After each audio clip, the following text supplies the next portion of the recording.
అంతా పనిచేస్తుంది criminalization of politics ఉండకూడదని. కానీ దురదృష్టవశాత్తు 14లో ఒకసారి రావడానికి ప్రయత్నం చేస్తే అలాంటి వ్యక్తుల సమూహాన్ని నిలువరించాం. 19లో కుదరలేకపోయింది. 19 to 24 అప్పటి ప్రభుత్వం it's an ఎపిటమ్ of criminalization of politics. గౌరవ ముఖ్యమంత్రి గారు సౌత్ అమెరికాకు చెందిన ఒక నార్కోటిక్స్ క్రిమినల్ హెడ్ ఎలా కంపేర్ చేశారు. క్రిమినల్ మైండ్ సెట్తో ఉన్న వ్యక్తులు కనుక రాజ్యాన్ని వెళ్తే వాళ్ళు దేనికి గౌరవం ఇవ్వరు, వ్యవస్థలకు గౌరవం ఇవ్వరు, రాజ్యాంగ విధానాలకు గౌరవం ఇవ్వరు, ఎవరైనా బలి చేయగలరు. మన పర భేదం లేదు వాళ్ళకి. గత ప్రభుత్వంలో రఘురామ కృష్ణరాజు గారు ఎంత బాధించారో చూస్తే, దానికి ముందు వరుసగా చూస్తే సుప్రీంకోర్టు జడ్జెస్ని వదలలేదు, చిన్నపాటి కార్యకర్తల్ని వదలలేదు, ప్రతిపక్షంలో ఎవరిని వదలలేదు. స్వయాన వాళ్ళ పార్టీ తరఫున గెలిచి ఎంపీగా ఎన్నికైన రఘురామ కృష్ణరాజు గారిని విధానాలతో విభేదించి ఆయన ఎంత ఇబ్బందికి గురి చేశారో, శారీరకంగా, మానసికంగా, అన్ని రకాలుగా. ఒక ఎంపీకి ఒక తీసుకెళ్ళి అరెస్ట్ చేస్తారు, ఏదో ఇబ్బంది పెడతారు, అట్లా ఏదో అనుకున్నాం. కానీ ఆయన మీద ఒక 3rd degree మెథడ్స్ వాడటం, బెదిరించడం. ఆ రోజున గౌరవ ముఖ్యమంత్రి కోసం నేను కూడా స్పందించాను. భయం వేసింది మాకు, ఆయనకి ఏం జరుగుద్దో అని. చాలా ఆవేదన కలిగింది. చాలా బలమైన ఇబ్బందులు ఎదుర్కొన్నారు. నాకు నిజంగా ఆ రోజున అనిపించింది, క్రిమినల్స్ కనుక రాజ్యాలు వెళ్తే ఎలా ఉండదు, ఎలా ఎదుర్కోవాలి.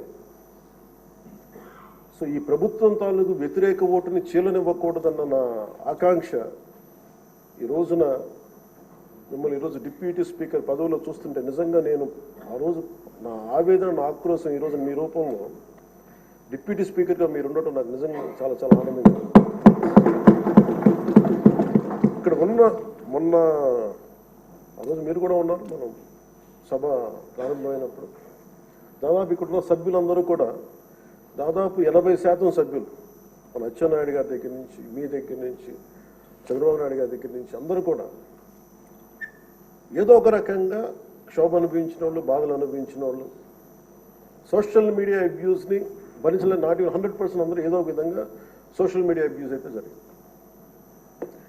ఇలాంటి పరిస్థితుల్లో మనందరం కలిసికట్టుగా ఉండి ప్రజాస్వామ్యాన్ని కాపాడినందుకు మనస్ఫూర్తిగా ఈ సభకు నేను మనస్ఫూర్తిగా ధన్యవాదాలు చెప్పుకోండి మీతో. ఇది భవిష్యత్తులో మీరు ఈ పదవిని అలంకరించారు, మీకు ఆవేదన ఉంది, మీ కోపం ఉంది. రచ్చబండ కార్యక్రమం ద్వారా మీరు కూడా మాట్లాడాల్సిన అవసరం లేదు. యాక్చువల్లీ మీరు కూడా అలాంటి, మీ దగ్గర మాటకి చాలా బలమైన పదును ఉంటుంది, మీ మాటకి హాస్యం ఉంటుంది, గుడ్ సెన్స్ ఆఫ్ హ్యూమర్ ఉంటుంది మీ దగ్గర. కానీ రచ్చబండ అనే ఒకటి కార్యక్రమం మీరు ప్రారంభించాలి అంటే ఎంత విసిగిపోతే మీరు ప్రారంభిస్తారు, ఎంత నిస్సహాయత ఉంటే ప్రారంభిస్తారు. నేను చాలాసార్లు అనుకుని, ఇంత అడ్డగోలుగా క్రిమినలైజేషన్ ఆఫ్ పాలిటిక్స్ జరిగితే ఎవరు రారాలు అనుకునేవాడిని. నేను ఎప్పుడు ఒకటే నమ్మాను, సైంటిఫిక్, మన Newton's third law, for every action there is an equal and opposite reaction అని. అలాగే కర్మ ఎవరిని వదలదని. మిమ్మల్ని ఎవరైతే మీకు అడుగు పెట్టనివ్వం, మీ నియోజకవర్గంలో మిమ్మల్ని అడుగు పెట్టనివ్వం, మిమ్మల్ని అడుగు పెట్టనివ్వం అని చెప్పి ఛాలెంజ్ చేసిన వాళ్ళు ఈరోజు అడుగు పెట్టలేకపోయారు. కర్మ అంత బలంగా ఉంటుంది. 56,777 ఓట్లతోటి, దాదాపు 59.80% ఓటుతోటి గెలిచి మీరు ఎమ్మెల్యేకి వచ్చారు గుండి నియోజకవర్గం. ఈ రోజున వాళ్ళకి వైనాట్ 175 అలా అన్న మాటల దగ్గర నుంచి కానీ ఈ రోజున అడుగు పెట్టడానికి కూడా భయం ఉంది. మిమ్మల్ని ఎదుర్కోవాలంటే భయం. ఎందుకు మనం వ్యవస్థల్ని కాపాడాలి, ఎందుకు రూల్స్ పాటించాలి అంటే మనిషి అధికారం మదం ఎక్కి అహంకారంతో ఉంటే ప్రకృతిలో ఏమీ జరగదు, ఏమి అనుకోవడానికి లేదు.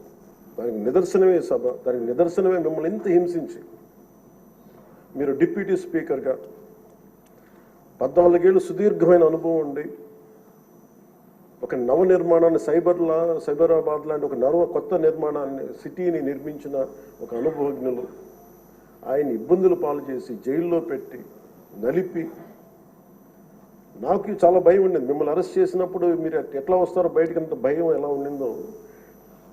గౌరవ ముఖ్యమంత్రి గారిని ఆ రోజున అరెస్ట్ చేసినప్పుడు నాకు చాలా ఆవేదన ఉండింది. ఏం జరుగుతుందో లోపల, ఏం చేస్తారు? ఒక ఎంపీగా మిమ్మల్ని ఇలా చేయగలిగినప్పుడు ఆయన్ని కూర్చోబెట్టి రాష్ట్రంలో ఏమేం చేస్తారన్నది నిజంగా ఆవేదనది ఆ రోజు తగులుకు నాకు అనిపించింది. ఈ రోజున అందరం బయటకు వచ్చి నిలబడ్డాం. దేనికి? ఇది ఒక చంద్రబాబు గారి కోసం, మీకోసం కదా, ప్రజాస్వామ్యాన్ని నిలబెట్టాలని. ప్రజాస్వామ్యం it should be eternal vigilance. మనకి ఎటర్నల్ అంటే నిరంతర పహారా లేకపోతే మనకి సరిహద్దుల్లో మన హద్దుల్ని ఎలా కాపాడుకుని నిరంతర పహారా అవసరము. ప్రజాస్వామ్యాన్ని కాపాడుకోవడానికి నిరంతర పహారా అవసరం. అందుకని మేమందరం eternal vigilance is essential for democracy. మేమందరం బయటకు వచ్చి ప్రజాస్వామ్యాన్ని కాపాడుకోవడానికి మనందరం పడ్డ తపన ఈ రోజున ఈ సభ నిలువెత్తు నిదర్శనం. ఈ రోజు మీరు ఖచ్చితంగా మీరు సభా గౌరవాన్ని నిలబెట్టాలని మనస్ఫూర్తి. మీ విట్టు కోల్పోకండి, మీ సెన్స్ ఆఫ్ హ్యూమర్ కోల్పోకండి. ఎందుకంటే మీరుంటేనే లైవ్లీగా ఉండి, మీరుంటే అన్ని నవ్వులు పువ్వులు ఉన్నాయి చూడండి. ఆనందాన్ని తీయకండి. అట్ ది సేమ్ టైం మేము కోరుకునేది కూడా ఆ ప్రజాస్వామ్యం తాలూకా విలువల్ని, ఆ భాషని కాపాడు. సభల్లో భాష దిగజారిపోతే అది రోడ్ల మీదకి వెళ్ళిపోతుంది ఈరోజు. అంటే ఎవరు ఏం మాట్లాడుతున్నారో ఇష్టం వచ్చినట్టు మాట్లాడి, బూతులు తిట్టి, మేము ఇళ్లలోకి వచ్చి మీ ఇంట్లో మీ ఆడపడుచుని రేపులు చేస్తాం, మీ పిల్లల్ని ఎలా అంటాం. అడ్డగోలు ఈరోజు ఇంతమంది మాట్లాడుతున్నారంటే దానికి చట్టసభల్లో నుంచే ఆ కదలిక మొదలు. ఆ హుందాతనం పోయింది సభలో. తిరిగి మీరు డిప్యూటీ స్పీకర్గా, అయ్యన్న పాత్రుడు గారు స్పీకర్గా ఆ హుందాతనాన్ని మీరు తిరిగి తీసుకురావాలి. 1-2 సందర్భాల్లో మనం వచ్చినప్పుడు ఎవరో ఒక మాట ఏదో అంటే గౌరవ ముఖ్యమంత్రి చంద్రబాబు నాయుడు గారు ప్రత్యేకించి చేయొద్దు, మళ్ళీ ఇంకా అలాంటి కల్చర్ తీసుకురాకండి, అది అయిపోయింది గతం. సో అది మీరు మనస్ఫూర్తిగా దాన్ని పాటించి సభ గౌరవాన్ని నిలబెట్టాలని కోరుకుంటా ఉన్నాను. ఒక విన్నపం అధ్యక్ష స్థానంలో కూర్చున్న మీకు, మీ టెన్యూర్లో అయ్యన్న పాత్రుడు గారు మీ టెన్యూర్లో కరెక్షన్ మొదలవ్వాలంటే భావ ప్రకటన, భావ స్వేచ్ఛ మీద ఇష్టానికి మాట్లాడేస్తూ ఉన్నారు అందరూ. మనకి గౌరవ మంత్రి లోకేష్ గారిని బుద్ధులు తిడతారు, ఏదన్నా అంటే భావ ప్రకటన, భావ స్వేచ్ఛ అంటారు. దీనికేదో ఒక ఫైనల్ కరెక్షన్ ఈ సభలో జరగాలని కోరుకుంటున్నాను.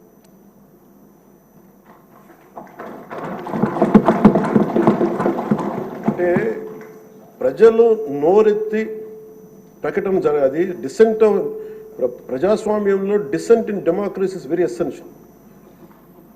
కానీ అది ఎట్లా ఉండాలి అనేది దాని తాలూకు విధి విధానాలు మనం ఇక్కడి నుంచే మొదలు పెట్టాలి. అది మీ ఆధ్వర్యంలో మొదలవ్వాలని నేను కోరుకుంటున్నాను. నేను కీలకంగా కోరుకుంటుంది ఈ రోజున మీ తరఫున గౌరవ ముఖ్యమంత్రి గారు కూడా తెలియజేస్తా ఉన్నాను. Social media abuse protection bill అత్యంత తక్కువ సమయంలో రావాలి, బాగా చర్చ జరగాలి. మీరు డిప్యూటీ స్పీకర్ హోదాలో ఉండి, అయ్యన్న పాత్రుడు గారు స్పీకర్ హోదాలో ఉండి మీ టెన్యూర్లో social media abuse protection bill రావాలి. మన హోంమంత్రి గారిని వదలలేదు, అనిత గారిని, ఇంట్లో ఉన్న ఆడవాళ్ళని వదలట్లేదు. అంటే ఒక సైకలాజికల్ అబ్యూస్, ఒక పాశవికంగా తయారయ్యారు, సేడిస్టిక్గా తయారయ్యారు. దీని మీద మనందరం irrespective of difference of opinion, విభిన్నమైన పొలిటికల్ పార్టీలు అయినొచ్చేమో కానీ ప్రజాస్వామ్యాన్ని కాపాడటం కోసం Andhra Pradesh should lead by example, introducing social media abuse protection bill. ఎందుకు చెప్తున్నానంటే మీలాంటి వ్యక్తిని మీరు మెంబర్ ఆఫ్ పార్లమెంట్ అయ్యండి, మిమ్మల్ని ఇంత ఇబ్బంది గురి చేస్తే ఇంక సగటు మనిషి పరిస్థితి ఆలోచించుకోండి. 3 ఏళ్ల బిడ్డలు 5 ఏళ్ల బిడ్డలు కూడా రేప్ చేస్తున్నారు, క్రిమినల్స్ అంతా చెలరేగిపోతున్నారు అంటానికి కారణం ఈ చట్టసభలు ఇష్టారాజ్యంగా మాట్లాడి దానికి ఒక క్రిమినల్ నక్సెస్ లాగా ఇందాక ఎస్కోబార్ ఒక డ్రగ్ కార్టెల్ స్టార్ట్ చేస్తే వీళ్ళ క్రిమినల్ ఎంపైర్ని గార్డ్ చేసుకోవడానికి ఒక సోషల్ మీడియా ఒక అబ్యూసివ్ కార్టెల్ స్టార్ట్ చేసి ప్రజల్ని భయభ్రాంతులను చేసి అందరినీ భయపెట్టేసి కంట్రోల్ చేయడం, నియంత్రించడం. మాకు ఎదురు తిరిగితే మనకి కృష్ణరాజు గారు లాగా మమ్మల్ని జైల్లో పెట్టేస్తాం, ఇలా 3rd degree మెథడ్స్ వాడతాం. ఒక ఎంపీకి ఇలా ఉన్నప్పుడు అలా భయప్రాంతులు చేయడం, ఒక ముఖ్యమంత్రి స్థాయిలో ఉన్న వ్యక్తిని గతంలో 3 సార్లు చేసిన వ్యక్తిని జైల్లో పెట్టేస్తాం, దాడులు చేస్తాం. ఈ మైండ్ సెట్ మారాలి అంటే ఈ సభ ప్రజలు మనకి చాలా బలమైన ఇచ్చారు. వాళ్ళని 11 మనల్ని 164లో పెట్టారంటే ప్రజలకు మన మీద అపారమైన నమ్మకం. ఏదో మార్పు తెస్తారు. అభివృద్ధి డెవలప్మెంట్తో పాటు వాళ్ళు కోరుకుంటుంది స్వేచ్ఛ వాయువులు పీల్చాలి, భయపడకూడదు. మీరు వస్తే చూడండి నవ్వులు పువ్వులు విరుస్తున్నాయి ఇక్కడ. ఇదే అట్మాస్ఫియర్, ఇదే వాతావరణం రాష్ట్రం అంతా ఉండాలని మనస్ఫూర్తిగా కోరుకుంటాం.